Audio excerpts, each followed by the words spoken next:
Time now for everyone's favorite segment of the week. It is time. It's time for a good old-fashioned Q&A, MMA Yeah, fans. it is. Ladies and gentlemen, the moment has arrived to hear from the man himself, Ariel Helwani. That's you? That's me. Live from the Box Studios in beautiful New York City, it's On the Nose. And now, to answer your questions, get out of your seats and on your feet because here he is, Ariel Helwani. Yeah, thank you very much to Mike Heck. Time now for everyone's favorite segment of the week. Is time, and a good one off the bat. Thank you to everyone that chimed in on the Substack. 132 comments at this precise moment. Billy Boy up first. Hey, Ariel and crew. Following GC's slip of the tongue on Monday's show during the Big Hitter segment, this is an official petition to get a big shitter of the week moving forward. This could... What would it be? This could be somebody with terrible reads all around, a painful miss on a parlay, or whoever lets the parlay pals down. Cheers from London. What do you think? I don't mind that. Like instead of like a bad beat of the week, the big shitter. Yeah. Yeah, big shitter. Hashtag real shitter. All right. He's taking it. Would you say you're taking it under advisement? Yeah. Yeah, I'm working on a graphic right now. Brandon, who taught Ariel I fucks with it? You guys don't realize like I'm a lot actually hipper than you think I am. I just want to let you know. Said every hip. Can I just say I don't think that was a compliment. Let me just say I don't think he was saying who taught him this secret that was unlocked that you wouldn't expect you to know. I think the same way as Rick. I think there's a little. I feel like he's just like no, who in the hell? No, he's saying like, oh, I didn't know Ariel got down like that, right? I think he's just like, why is Ariel saying that? What? You're saying cool people don't say I fucks with it? People who are cool who say I fucks with it don't talk about how cool they are. Print the merch. Why is it plural? With it? Yeah. Oh my God. It's the fact that you guys are F-U-X. even asking these questions proves my point. Did you learn it from your kids? Okay. All right. You think I learned that from my kids? I learned I'm him from my kids. Okay. I learned I love the idea of your son making a layup in the driveway. Yes. Saying, Yo, Dad, I'm I him. fucks with this. he said yesterday he's Himothy. I don't know. Yeah, there you go. You fill in anyone. Yeah. And then he also does this thing, my middle son, Walter, he does this whole thing about like Ohio Squiggler. You know about this thing? Oh, like the skitty bop and everything? Yeah, he's like, yeah. oh, I'm like, what are you saying right now? This actually might be like the first time where I am like, I am officially old. This is going beyond my my purview, the skitty bop. I have no idea. I don't know what he's saying, but they're having a whole conversation, and I don't know what they're saying. I've seen it online, and I have no idea what it means. This is my first foray into being wow, I'm old. Craig, hi, Ariel. I am worried this question may sound political, and trigger some moaning. By the way, I have not read these before. I'm just going in order right now. So I apologize in advance. Was wondering if you have any insight about the UFC's decision to go all in on the Trump support the last few months. Of course, Dana has always been a Trump guy. That's no secret. But the UFC broadcasts have never been so openly supportive as recently with grand walkouts, commentators paying tribute to Trump between fights, etc. Is this just a Dana thing, or is it something coming from the WME level? All the best, Craig. All right, so this is a really good question. I don't know if often the audience wants to talk about this or hear a discussion on this, and so I will tread with caution, if only because if you notice on social media, there's a lot of people when they do this sort of thing talk about it. I just choose not to because I'm in the mindset right now where I really do want to focus on the good, and I understand that sports are supposed to be an escape. MMA is an escape. And in particular, the UFC, it's an escape. People work all week. They want to sit down and they want to watch the UFC for 7 hours. They want to hang out with their friends. They want to drink beer. They want to have wings. They want to do their parlays. They want this to be an escape. It's our job. And so it's a little bit different. And sometimes I recognize that when we, are critical about certain things, like the people don't want to fucks with it. You know what I mean? They don't want to mesh with that sort of thing. They don't want to vibe with that. I get that. That doesn't mean we can't do it. That doesn't mean we shouldn't do it. That means we won't do it. But I recognize that. So I try to be as I guess you could say, positive as possible. I try. And I know that comes to a surprise to many, because if you say one negative thing out of 100, you'll still get people who say, you're too critical. Okay. To answer the question specifically, and the other thing is, like, I don't really care how you feel about this. I have thoughts on it, and I'm happy to share them. This individual isn't really asking my thoughts on it, so I'm going to answer his question specifically. This is a Dana White thing. This is because of the relationship that Dana has had with Donald Trump dating back to the early 2000s. He talked about it in the post-fight press conference, and they're very good friends. And so he is obviously behind the idea of honoring him and promoting him and showcasing him at the events. Now, I think that there are multiple ways that you could do this. I think you could have him sitting there like he was back at UFC 244, and there wasn't a grandiose entrance, and they just showed him in the crowd once or twice, I do believe, and we moved on, with the event in our lives. It's much different now. There's the walkout, there's the music, there's the entrance, there's the talking about him being there. I mean, I said on Monday, they're stopping short at breaking out the telestrator and breaking it all down. And then in addition to that, there's the, hey, this person's here, this person's here, this person's here, and he's here. And that's every time. Like they showed Daniel Ricciardo, our guy, F1 superstar, they show him once. They show Marab in attendance, they show him once. But then it's like 1, 2, 3, 4, and he's here. And then it's later on in the show, 1, 2, 3, 4, and then here's. So that's a little different, and it does feel like a lot. And I was speaking to someone in the broadcasting world yesterday, and he's like, I feel like this sport has become a political rally, and I can understand why that may feel weird to some people, especially because we're told stick to sports, right? We're told don't use this platform as a platform or a soapbox to talk about other things outside of the MMA world. And I can understand. I can assure you, if there was a different candidate being paraded around, people would feel a certain way about it. So this is just what it is. But he's the boss, and he's choosing to use the platform.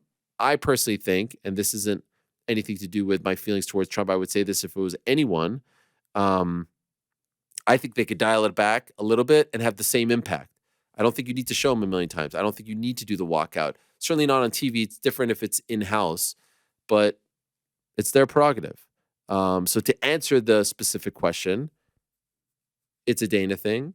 Obviously, everyone has to be on board. Obviously, ESPN is comfortable with it. Obviously, WME or Endeavor is comfortable with it. And this is one of the few sporting platforms in America where he will be received this way. And so it's funny when I hear people say like ESPN is woke, and I know the UFC produces the events, but trust me, they have to be on board as well. I don't notice people bringing up this example. And it's been a thing for the last almost year. Donald Trump hardly has to campaign to 18, 34-year-old males because he's on a UFC pay-per-view once a month, and your favorite fighters are jumping over cages to shake his hand. Again, politics to me, I always found to be a weird thing. Like I always found it weird that we can't talk about politics. I always found it weird that it's offensive to ask someone who you rooted for or who you voted for. Who cares? How is that any different than talking about religion? I think we should talk about all this stuff. And I think you should be respectful when talking about it. I don't think there should be any sort of, insults when talking about it. But I also think it's more natural and normal to just speak about it and ask questions about it and, talk about it and debate and all that stuff, as opposed to be like, oh, you can't go there. So it doesn't, I don't get, I kind of find it comical how much they do it. I'm not offended by it at all. I know other people are. I would just say, I think, like with anything, sometimes less is more. And so they don't need to do it so much. And I wonder if November comes and goes, will they do it as much come January when campaigning doesn't need to happen, isn't required? I wonder. I don't think that's a coincidence. So I have a feeling that the good folks at ESPN probably would prefer this not to be as much of a thing, but they're good partners. And the fact that they have continued to allow it, should be an example that is brought up when people say like ESPN is too woke. Well, they're doing this. And there was once a time where Bill Simmons was told he couldn't interview Barack Obama on his podcast. So the times have changed. Zach, good question. I noticed. Oh, wait, sorry. He's just responding to someone. Supreme Neck Protector. Yeah, I like that. Hey, Ariel and boys. And Andy, long question, but I promise it's worth it. Count me in as a part of the huge fan of classic interviews segments. During COVID, I listened to every episode of the MMA Hour. There are countless people out there who have never heard the charming vignettes with Nate, R.I.P. Machiavelli. Did he die? Did his dog die? That's awful. If so, I'm sorry. John Jones, Tokyo Rampage that we all know and love. Hell, I still listen to the debuting Bryce Mitchell drilled his own nuts interview when I'm down. These classics never fail to put a smile on my face. Second, I do pretty okay in life. I work full-time and supplement my income with poker. I may not wear a slim-fit Hugo Boss suit, but they have the bloody cheek to ask for $2,200 for a nosebleed ticket for UFC 306. Fear or not, that is highway robbery. I am Mexican-American, and I was looking forward to another all-nighter in Vegas, but alas, I shall save my pesos. Now I guess the word is it won't have a Mexican theme. Noche UFC, that whole thing. Anyway, I feel your pain. Yes, the gates have never been higher, but the tickets have also never been more expensive. But guess what? They're selling them. So this is a byproduct of success. Kuro's dad, Ariel, shout out from Brisbane, Australia. Good day. I'll make this short and sweet, but I'm calling you out, mate. I've submitted 3 questions in the past. All 3 have not been read out loud. But you have said my questions as your own comments, even using the same wording. You mentioned when I said that you and Chael fighting is like parents fighting, you mentioned specifically the Contender Series fighters getting the rub on 303, and you mentioned the third one that I forget now. Why are you stealing thunder without shouting me out, man? Also, Queenslander. Honestly, my bad. You don't even remember the third one, but shout out to Kuro's dad. Connor from Canada. Hey, Ariel, why do managers, fighters tell you news and then tell you can't go public with the information? What do they stand to gain from telling you the information in that case? Thanks. That's a really good question. You know, a lot of times, look, a lot of these people I have relationships with, I've been talking to for many, many years. And so they don't want to just ghost me. So they want to say like, hey, I want to pick up the phone. I want to tell you what's up because you're asking. But unfortunately, I'm not in the position to tell you X, Y, and Z. And so I appreciate that. If you want to, you know, you want to have a good relationship with the UFC, you don't want to, I get it. I prefer that over ghosting me. There are times where I think they're too secretive. They say, oh, they're going to get mad. They're going to get this, that. And I say, they're not going to get mad. They're not going to care. They're just, you know, they're just saying, don't tell anyone because that's what they have to say. But they don't really care. But I get it. There's a lot of money. There's relationships. There's career trajectories at stake. So I get it.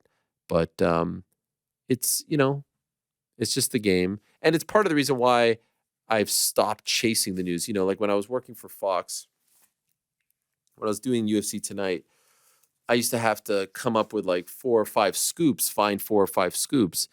And, you know, that was a freaking chore. I hated it because I'd have to ask people like, what's going on with this person? What's going on with that person? What's going on? I'd have to have all these like actual news items 4 to 5 times a week. But now I don't have to do that. And so there would be times where like, I can't tell you this and then. Of course, at ESPN, it was an absolute nightmare because they would tell managers and fighters like, if you speak to Ariel about this, if you tell him about this, specifically me, we're pulling the fight, we're canceling the fight, because they wanted to give it to someone else at ESPN just to make me look bad. That was all stupid. That was all silly. And I hope one day everyone involved can realize that. But now, you know, it's just, you know, I hit them up, they answer, they say we're not at liberty or we can't or don't or not now or later. And ultimately what means most to me is this show. Ultimately what means most to me is the relationships. I would much prefer have an exclusive interview with someone than an exclusive scoop. This to me is a hell of a lot more valuable than or a tweet or saying something. And so I would never try to ruin the relationship just so I can get a tweet out or tell you guys a little more information. I'd rather the source come on the show, have the relationship, keep it intact. And again, I maintain you can't do this for as long as I have and not have that kind of relationship with people. So It's the game. I don't mind at all. Logan, Ariel, last week on the show, you talked about how this Conor card is more filled than most of his previous cards. My question is, do you think we will see some blowout pay-per-views coming in the near future as the UFC prepares to go back into the open market for media rights? That's a great question. 298, 300 were huge. 303 incoming. Could we expect a huge final run on ESPN? Sure. Yeah, I don't think that's a bad shout, but also it's, it's one of those things. Who's available, who's injured, who can fight, who cannot fight. I don't doubt that they tried to make almost every card a banger, but circumstances come into play and preclude them from doing that. But this would be a good time to make the product as hot as possible. It's pretty damn hot right now. And a Conor return and maybe one more in the midst of all this ain't too bad.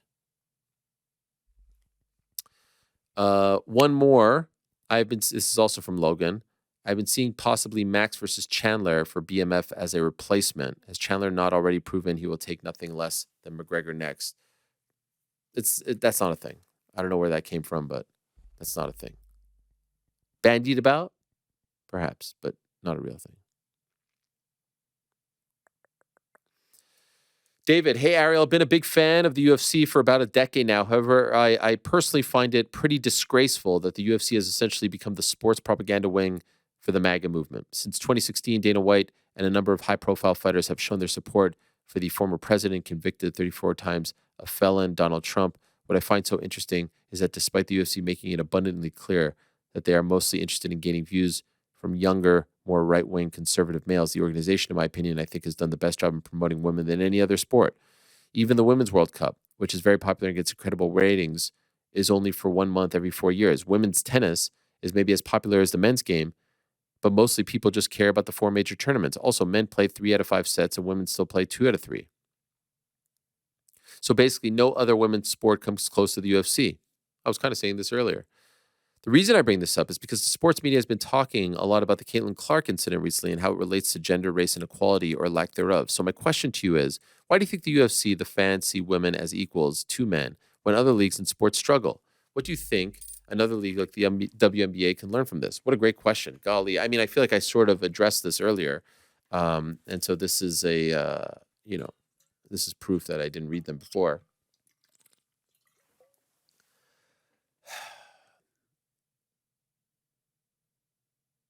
It's a really good question. I think first impressions mean a lot. And for MMA fans, their first impression, their first introduction to women's MMA was Ronda Rousey. And she was incredible. And she was a tour de force. She was an inspiration. She was, covering her was like, I'll never forget when she was in Brazil fighting Bethe Correia. It was like the Beatles were there. People were going nuts. And so that, I think, they didn't kind of like ease their way in. She was headlining shows off the jump. And the first fight was great against Liz Carmouche in 2013, Anaheim. And so I think that let them know, like, they're superstars. She's one of the biggest stars in the game. And there was a trickle-down effect. And that led to the Misha Tates of the world, and the Joannas of the world, and the Holly Holmes of the world, and the Valentinas of the world, and later on the Zhang Weili's of the world.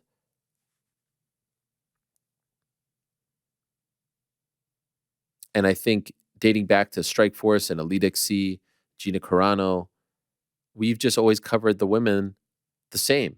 They were always put on main cards. They were put in main events. They were put on pay-per-views. And there wasn't this distinction between them. They weren't viewed as lesser than. There was a brief period where the rounds were 3 minutes. That didn't last very long. Now 5 minutes. Everything is equal. And maybe the pay is not quite up there with the top dogs. But for the most part, everything is pretty much equal. And so I think there's a lot that the leagues can learn from this. The media covering these other organizations can learn from this. The fans can learn from this. But ultimately, stars rule the day. And so now you're seeing stars come to WNBA and you're seeing the attention that it's getting. What I'm so curious about from a media perspective is, why does it seem to be like the media doesn't know how to cover them? They don't know how to talk about them. They don't know what to say. They don't know how to characterize them. They just feel uncomfortable. Why is that? I don't know. I don't know the answer to that, but I feel like there's a massive difference between how we cover women and how they cover women, and how they treat women and how they talk about women and how we do and have for a very long time. And I don't know the reason for that, to be honest, but I feel like it's never been more glaring. I have a thought. Yeah, go ahead, please. To your point, since women have come into the UFC, things have been mostly equal, right? You made a great point there, and I think it's an astute one, is that like we're talking about when women are fighting in UFC and other parts of MMA, they're wearing the same gloves, they're wearing the same outfits, comparably for their body types. They're fighting under the same rule sets, and they're competing on the same cards, right? So there's a lot of equality there, and things that even the playing field from that perspective. And we've now had many years of that. Whereas with WNBA and this new influx of like players in the WNBA that are drawing attention and stars, first and foremost, Caitlin Clark, like the mainstream sports media didn't really cover it. Like this is now when they're starting, right? We've started this process quite a long time ago. Like I'm sure if you go back and look at some of those early articles on women fighting in MMA, or even, before it was introduced in the UFC, it would probably have some rough patches. There would probably be some things that wouldn't have aged well in the light of day. We're just longer in the game covering them, and it has been equal. It has been on that playing field for a longer time. Even now, WNBA is a separate league from the NBA. If they were playing a schedule where there were women's games and men's games and it was all under the same umbrella, I think even then there would be an advancement in kind of how this conversation unfolds and how it's talked about. But the reality is this is a newer phenomenon, even though the WNBA is not new, but the coverage, the amount of attention, the star power, the draw of the women's game is at its highest now. And I think as we get as deep as we are in the MMA side of it, as we get 10 years down the line with the WNBA being this popular and prominent and being such a vital kind of part of the mainstream sports cycle, I think it'll improve greatly. Like I think we'll see a world that's very similar to what we're seeing in MMA, but I just think part of it is just the length of time. It needs to get there, and then we'll kind of see that improvement. But I think the equality is the point that you made about the equality is the most important part. Is just when you look at a UFC fight card, there's going to be women's fights that you like more than some men's fights, and there's going to be men's fights that you like more than some women's fights, and it's all a matter of preference and taste. But there is no point where you think one product is separated or different than the other. It is simply left on its own, and you make your preference choices. Women headlining cards, it just is the meritocracy of it. The equality is allowed to shine through. Yeah, and it's also a testament to the women in MMA, because I think people don't view them as lesser talent. Meaning, if ABC had a double header and it was, Knicks Heat followed by, I'm talking back in the day, Liberty Sun, people would be like, "What? What are you doing?" Now I think it's come a long way. But if they've got a co-main event where it's Zhang Weili Joanna followed by Adesanya Romero, people are like, yeah, that fight was way better, and that was higher level, and no one can argue against that. So by the way, I love the WNBA thing right now. I think this is fascinating. Oh yeah. I can't get enough of it, to be honest. There's also, this is not the sexiest part of it, but there's also an economics thing at play, right? The UFC in particular, but many other MMA promotions, I mean, Invicta is an all-female promotion. The investment in the talent is significant, and the money behind the WNBA is not what it is behind the NBA. So naturally, you're going to be facing an uphill battle.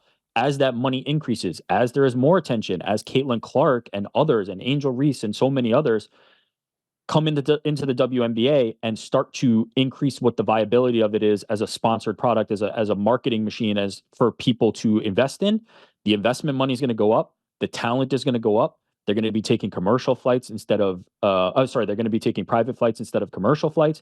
And it is just going to continue to increase and increase and increase, and the snowball is going to grow. So I think we're at the nascent stage of that kind of like evolution and that growth.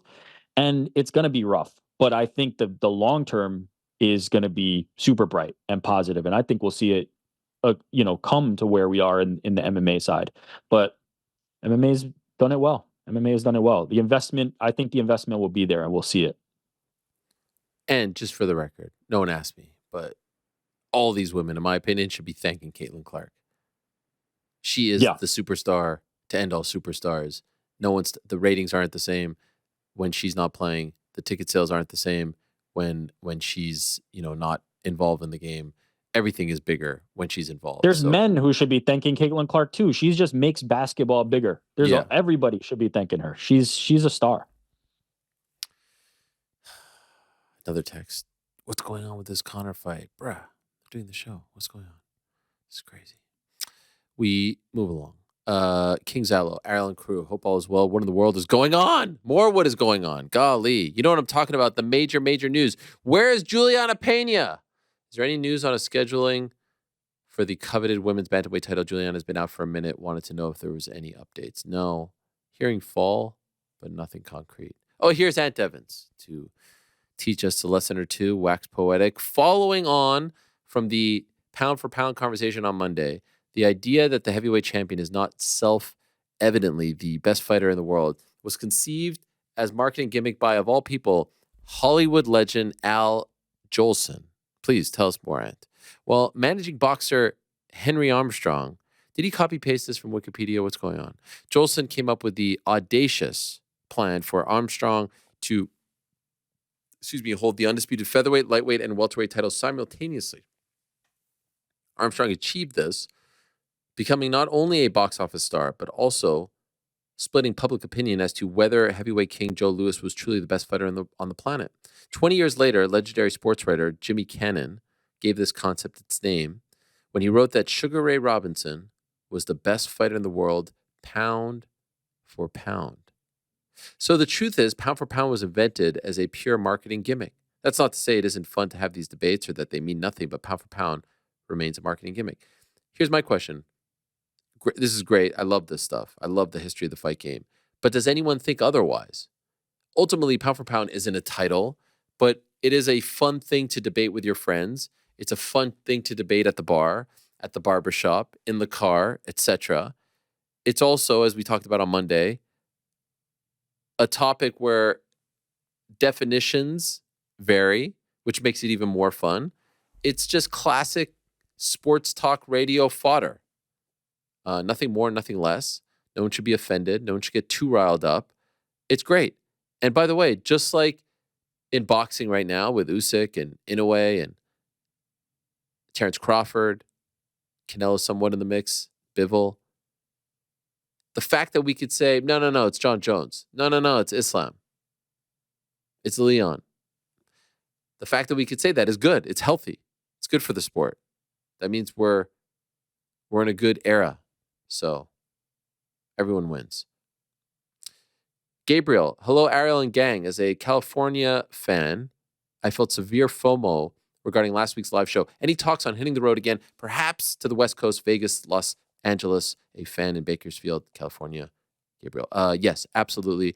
Like I said, I want to go to Australia. I want to go to Ireland. I want to go to London. There is some talk of a show prior to the Conor McGregor-Michael Chandler fight at UFC 303, a smaller scale show of this kind on the Friday night. So if you're in town, more info to come on that. But yes, I would like to do them not every month like Rogan used to do. And as I said on Friday, this is the Rogan blueprint. And I give him all the respect and credit in the world.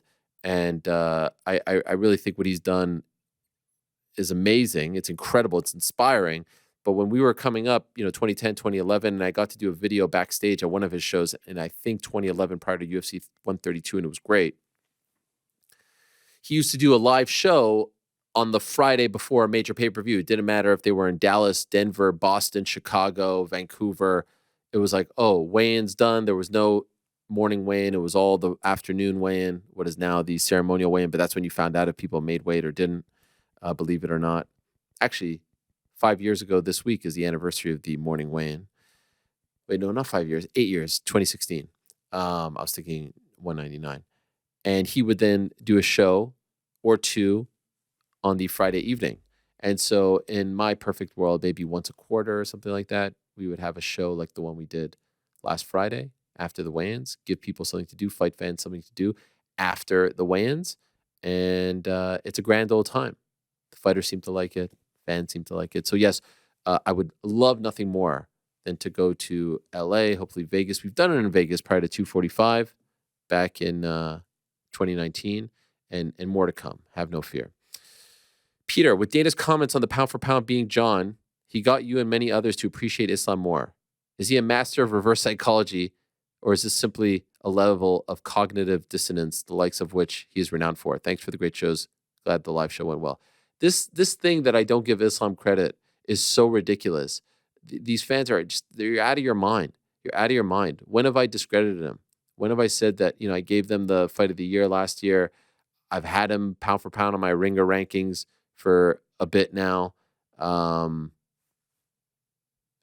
You're ridiculous. You're just searching for nonsense. So I didn't need that rant or whatever that was to appreciate him. I was blown away by, the Ringer show on Saturday I was talking about before I even heard the Dana White comments. But I do believe he's a great promoter, and he's promoting John, and he's lifting him up before the return. So there is something to that.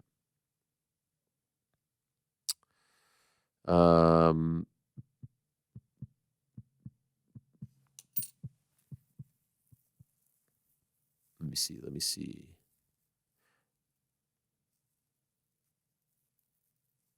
Oh, here it is. Trin Wolf. I'll ask the question that everyone wants to know. The one that they're all talking about on Twitter. The one the media and fight organizations have all been super tight-lipped about.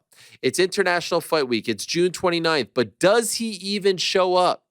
I'm obviously talking about the master of memery.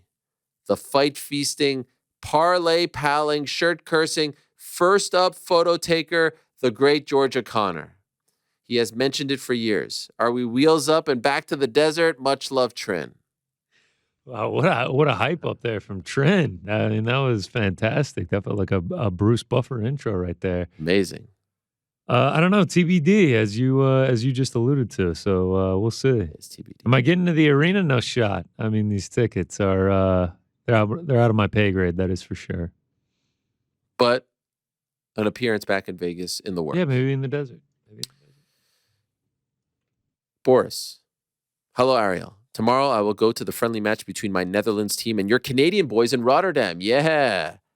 New gaffer and all. Which leads me to the following question. What are your expectations for both the Euros and Copa América? Also, are you considering going to the Canada match with your boys? I'm super excited for the Euros because I'll be following my team in Germany. What a time. Copa América and Euros starting around the same time. My beloved Canadian team is playing Argentina in Atlanta, by the way, GC. Did you know this? Oh, yeah. And then we got two games. We got Argentina, and then we got Team USA the next week. Okay, chill out with the Argentina. It's Argentina-Canada, just for the record. I mean, isn't that, defending World Cup champs. Alphonso Davies, all right? Future Real Madrid superstar. Right back. Are you going to the game? Peach State. We have talked about this, my boys and I. That would be a hell of a game to go to, man. But we're Stadium is beautiful, too. I know, but we're going to get whooped. We're going to get whooped. Are we going to get whooped? Probably going to get whooped. Probably going to get whooped, yeah. We have a team for the Euros. Yeah, of course. England. Football's coming home. It's coming home. It's coming home. Na na na na na na. I mean, come on. If they I do want blow to see them win it. I'm with you. I want to see them win it. They're the favorites. They've never won it before. Are they the actual favorites right now? They are, yeah. God, yeah, France just behind them. That feels like a lot of pressure. Yeah, that feels like they're gonna bottle. That feels like bad. Can someone? I'm supporting though. I'm supporting. Yo, okay. Foden, Kane, Saka, Bellingham. Bellingham, best player on the planet, in my opinion. I mean, I know that's a hot take, but a little bit light in the goalkeeping department, I would say. Shout out to Pickford, my guy. Who else? Who else do we have? Jack Grealish there. We've got no Marcus Rashford. We got the great Harry Maguire. Maybe a little Jordan Henderson. How can we forget about Declan Rice? How can we forget about Declan Rice? Man. Ollie Watkins. Is Morgan Gibbs going to be on the squad? You can't blow this. You can't. It's right there, guys. It's right there. Never won one before. You got the experience by being runners up last time. Now they get it done. I like that. I like it. It's coming home, as they say. It's coming home. Who are you?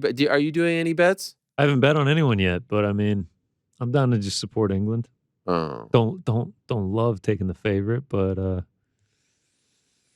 What about Copa America? I mean, I'm going to be supporting Team USA. Am I going to bet on them? Probably not, but I will be supporting. Yeah. Going to shock the world. Who's in their group?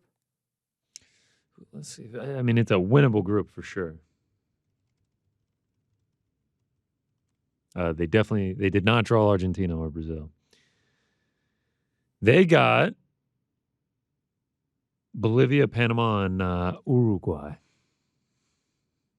Oh, that's winnable. At least to make it out. Yeah, they might have a little trouble. Football's coming. Uruguay? Potato? What is it? Maybe Frank knows? We getting some breaking news on the phone? Yeah. More Sorry. people asking about what they should do with their McGregor tickets. Just flex for me for a second. Yeah. How is it? Is it Uruguay or Uruguay? There you go, man. No. Flex. Studio cam? What do you think it is, Frankie? Uruguay? Uruguay. Fucks All right. with Uruguay. Great flag. Wow, we're all going plural on the. It's an X. I don't really know if it's plural. Is it not FUX? What not FU? This is. I'm just asking. What are you talking about? FUX? Fucks? Yeah. What? I was talking to Connor while you were doing your thing. Yeah, we were doing our thing over. Yeah, so you can't tell us to do a thing go back to your phone, and then interrupt man. us and be like, "What the hell are you talking about?" Come on, Rick, you fucks with this?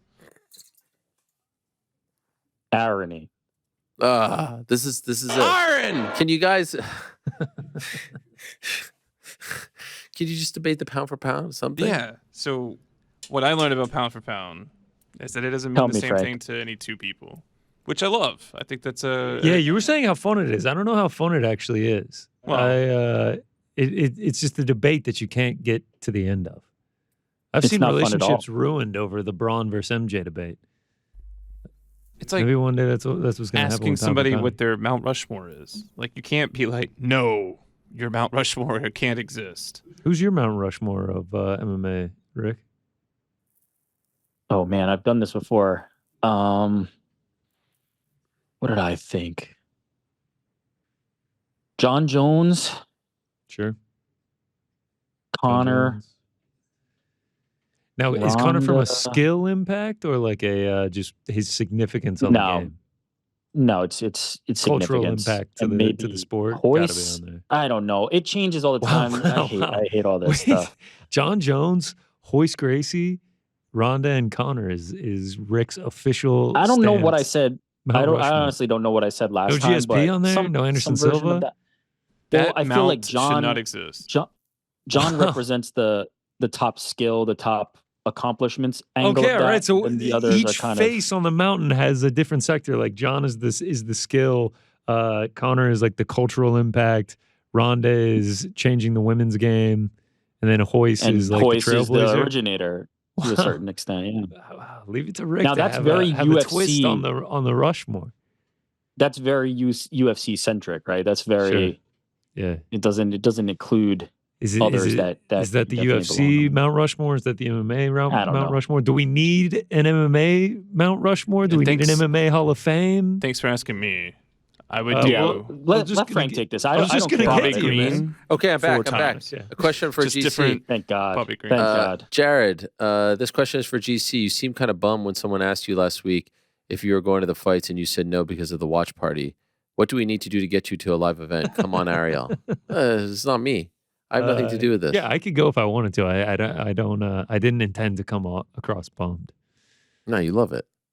Yeah, I do love the watch parties, and in retrospect, I feel like I would have been 3 for 3 on going to kind of disappointing cards if I had gone to the Newark one. Okay, what about this one from Jacob? Greetings, New York Rick and crew from the bustling metropolis of Bettendorf, Oh, Iowa. I love that. Ariel, any update on Robbie and BKFC? Well, Andrew Feldman, golly, Dave Feldman is going to join.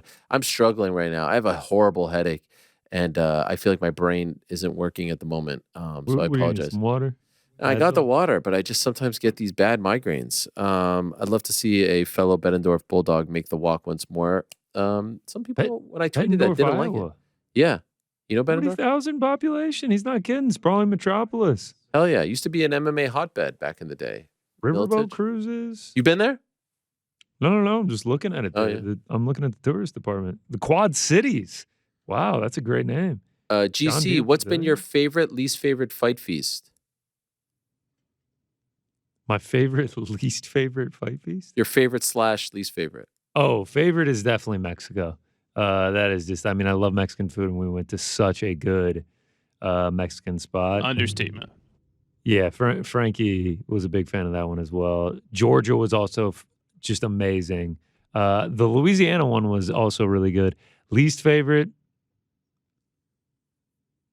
That place in Jersey? probably the Texas Roadhouse one.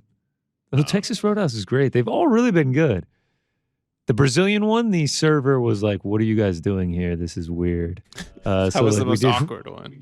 That was definitely the most awkward one. The Brazilian one, they were like, "Why are you wearing a 1994 Brazilian jersey at 1 p.m. in the afternoon?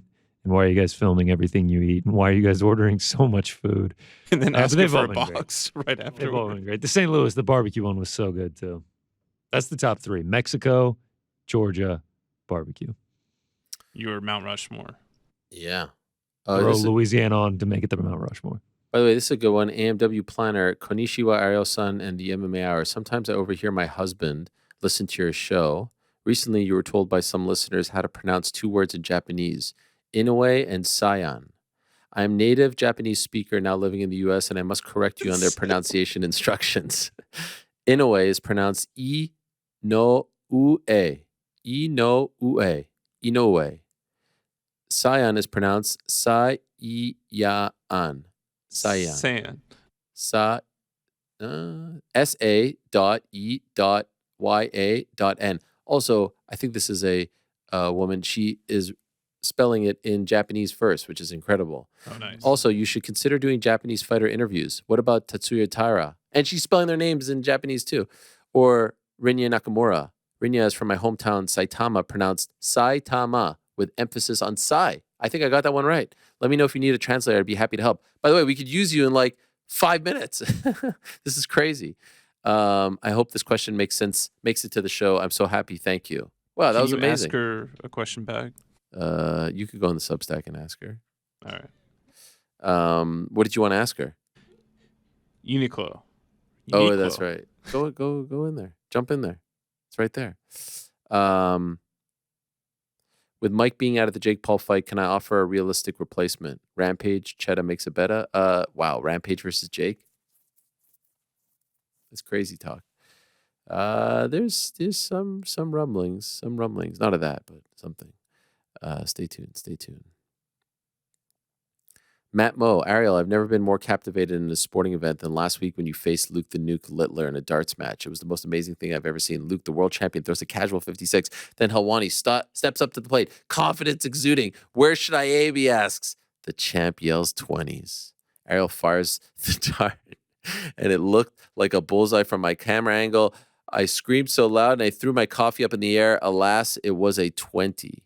The match ends 56-46 Luke. But what a valiant effort by our boy. Thanks for the entertainment. I bottled that. I have to say I bottled that. I thought it was just a layup. Easy work. Guy shot a 56. I'll never get an easier chance than that.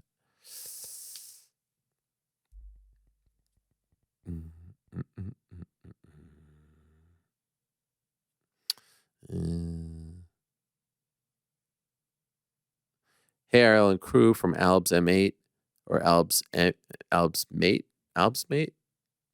With all the talking questions I'm sure you're going to get about McGregor Chandler, I thought I'd throw a different one in. What's your thoughts on the new Eminem song? You've said multiple times about your love for rap, and I'm intrigued. What's your thoughts on? You know what? I haven't heard it. Has anyone heard it? Not I. GC, you heard it? No, I saw that it came out. Haven't listened to it yet. Damn. I'm actually Isn't there a new Still Drake getting all single? caught up on the Drake and Kendrick beef. Yeah, no, I'm all caught up. What is it? They Not Like Us or something? Yeah. Not Like Us. Yeah, not like us. We don't have our next guest, right? We are efforting right now. Got eyes on him. Okay. Both of them. One of them. Oh. Should have them shortly. Hey, Ariel, what would you rank as the top 3 weirdest UFC tenures? Some I could think of. Mike Jackson, Dean Barry, James Toney, Jesse Taylor, even Ben Askren. Not Ben Askren. Punk is one, for sure. Dean Barry is definitely one.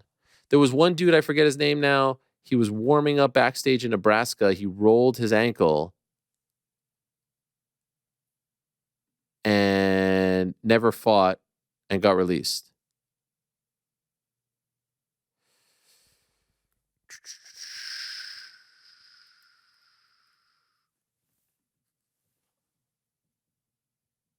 This one, what was his name? Do you remember this? Nebraska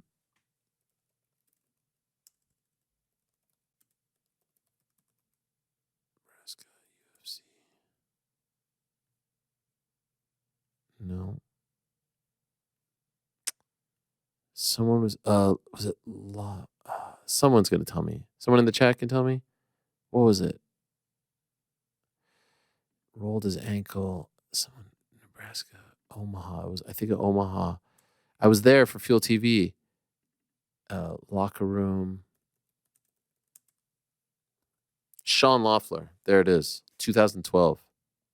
He injured his ankle in the locker room and never ended up fighting. That's probably the one. In a minute, we're going to be joined by Dave Feldman.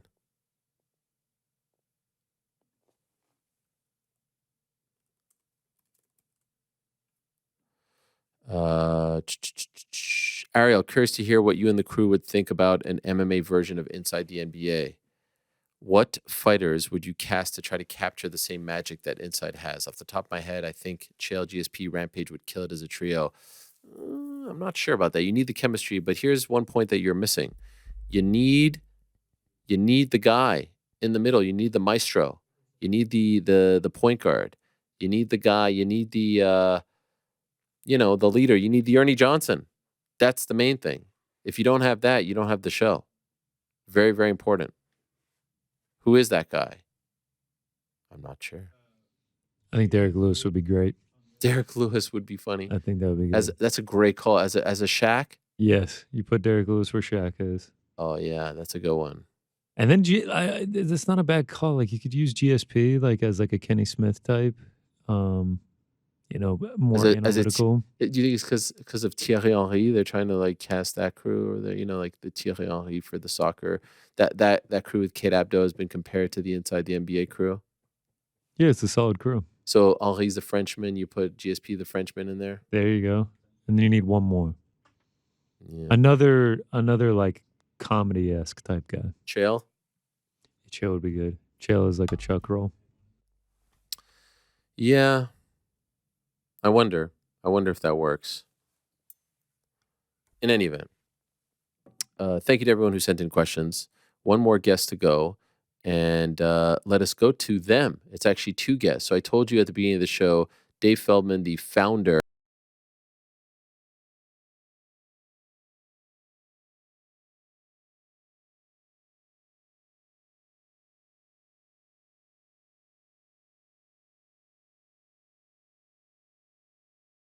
Thanks for watching. We appreciate it very much. Hey, if you like this video, give us the old thumbs up. Subscribe as well. You could get many more of these videos on the channel, so please do that. We would love you forever if you did so.